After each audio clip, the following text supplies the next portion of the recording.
If divided roads exposed how political identity shapes traffic laws, road rage, and infrastructure, then this companion piece explores what lies ahead.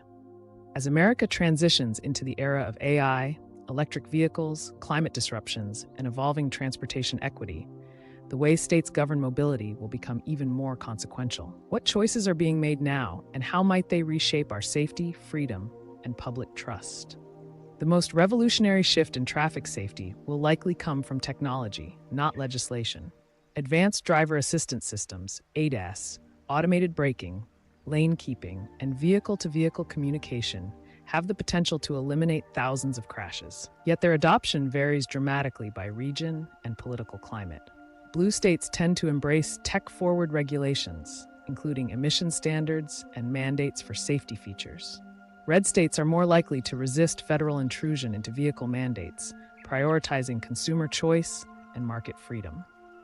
Ironically, early studies show that many fatal crashes involving Teslas and other semi-autonomous vehicles occurred in red states, with looser traffic enforcement and minimal infrastructure for smart tech. The tension between innovation and regulation will shape outcomes for decades to come. Driverless cars are no longer science fiction, but their rollout is tangled in bureaucracy. Blue states like California and Massachusetts are actively writing frameworks for AV, autonomous vehicle, integration. Meanwhile, some red states are hesitant to cede control of the wheel to algorithms. Trust is the linchpin. AVs may dramatically reduce crashes caused by human error, but they introduce legal and ethical questions. Who is liable in a crash? The coder, the company, or the commuter? Public trust in government regulations strongly correlates with acceptance of AVs, meaning blue state residents may be more willing to ride. Without national standards, AV safety and policy may become another arena of state-level fragmentation, replicating the patchwork we already see with speed limits and enforcement. EVs, electric vehicles, are another fault line in the traffic future. Blue states, especially on the coasts, are building massive EV infrastructure and banning new combustion engine car sales within the next 2 decades.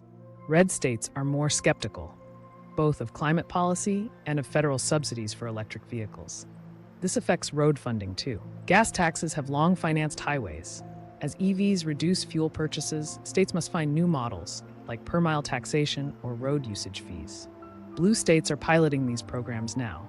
Red states are reluctant, citing privacy and overreach.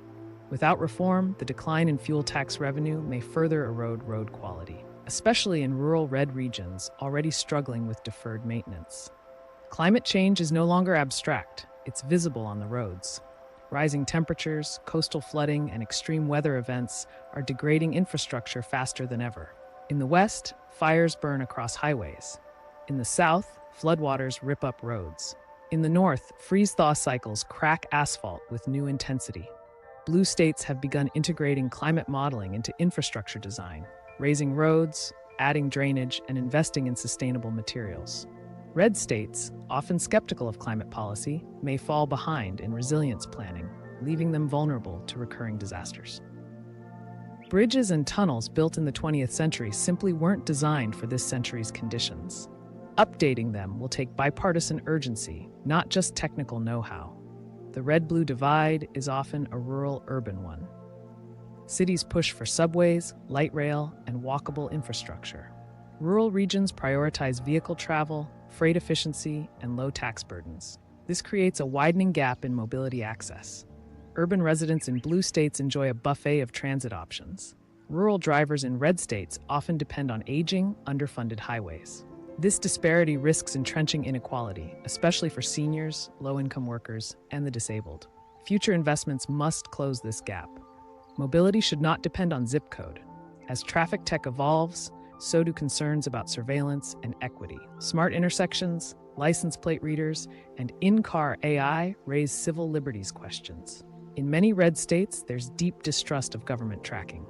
In blue states, equity advocates warn that policing tech often targets marginalized communities. If road safety is to be ethical, it must also be just. Policies must address racial profiling, digital rights, and fairness in infrastructure spending. No car stays in one state. Trucks cross borders daily. Evacuation routes span coastlines. Emergencies don't care about politics. That means national coordination matters. Shared databases for crash data, interlocking insurance systems, and federal infrastructure grants must rise above partisanship. Transportation is a collective reality. America must drive toward unified standards while respecting regional identity. The next chapter of American mobility will test whether we can prioritize safety, sustainability, and justice over partisanship. That means investing in smart, climate-resilient infrastructure, creating national standards for speed, AVs, and surveillance safeguards, rebalancing transportation access between cities and rural areas, building trust in the systems that protect lives on the road. The original highways were born from unity, linking farms, cities, coastlines, and mountains. The roads of tomorrow must do the same. That means moving not left or right, but forward.